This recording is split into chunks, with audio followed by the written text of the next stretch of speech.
90 দশকের শুরুতে বাজিগারের খল চরিত্রে প্রথমে অফার হয়েছিল সালমান খানের কাছে, কিন্তু ইমেজ ও প্রভাবের ভয়ে তিনি না বললেন। সুযোগ হাতছাড়া হওয়ার পর শাহরুখ খান রাতারাতি খ্যাতি শিখরে পৌঁছালেন। একইভাবে দেবদাস ও সালমানের হাতছাড়া একটি না বদলে দিল কিং খানের ভাগ্য, আর বলিউড পেল তার বাদশা। বলিউডের ইতিহাসে এমন মুহূর্ত কমই আছে যখন একটি সিনেমা একটি অভিনেতার ভাগ্যই পাল্টে দিতে পারে। 1993 সালে মুক্তি পাওয়া বাজিকর সেরকমই একটি ছবি। শাহরুখ খানের খল চরিত্রে অভিনয় করে নজির স্থাপন করেছিলেন, কিন্তু কি জানেন এই চরিত্রটি প্রথমে অফার করা হয়েছিল সালমান খানের কাছে। হ্যাঁ, কিং খানের নয়, বরং তখনকার কিং খানের প্রতিদ্বন্দ্বী সালমান খানের। একটি পুরনো সাক্ষাৎকারে সালমান খান নিজেই জানিয়েছেন কেন তিনি এই ছবিটি করতে রাজি হননি। 90 দশকের শুরুতে নিজের ক্যারিয়ারের শিখরে থাকা সালমান মনে করেছিলেন বাজিগারের খল চরিত্র তার ইমেজের জন্য ঝুঁকিপূর্ণ হতে পারে, ফলে শাহরুখের সুযোগ হাতছাড়া হওয়ার এক অনন্য মুহূর্তে এসে গিয়েছে। তবে শুধু বাজিকর নয়, একইভাবে সঞ্জয় লীলা বনসালি দেবদাসে প্রথমে সালমানকে অফার করা হয়েছিল। সালমান, যিনি খামোশি এবং হাম দিল দে চুকে সনমের মতো বনসালির সঙ্গে সফল সিনেমায় কাজ করেছেন, এ প্রস্তাব প্রত্যাখ্যান করেছিলেন।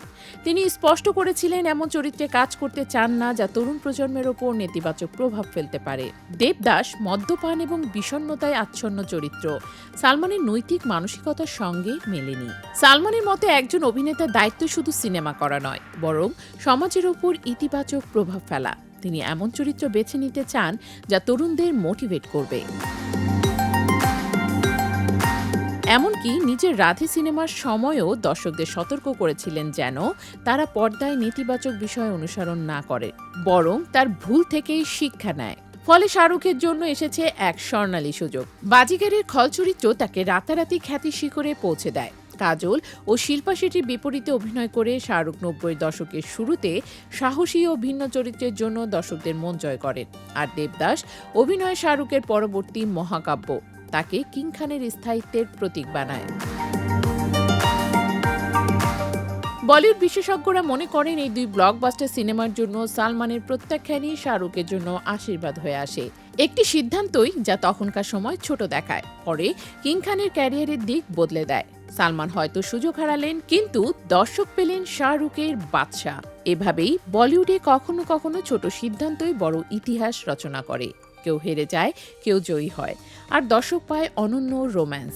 বাজিকর এবং দেবদাসের এই নেপথ্য কাহিনী তা আবারও প্রমাণ করে একটি না কখনো কখনো অন্যের জন্য হ্যাঁ সুযোগ তৈরি করে।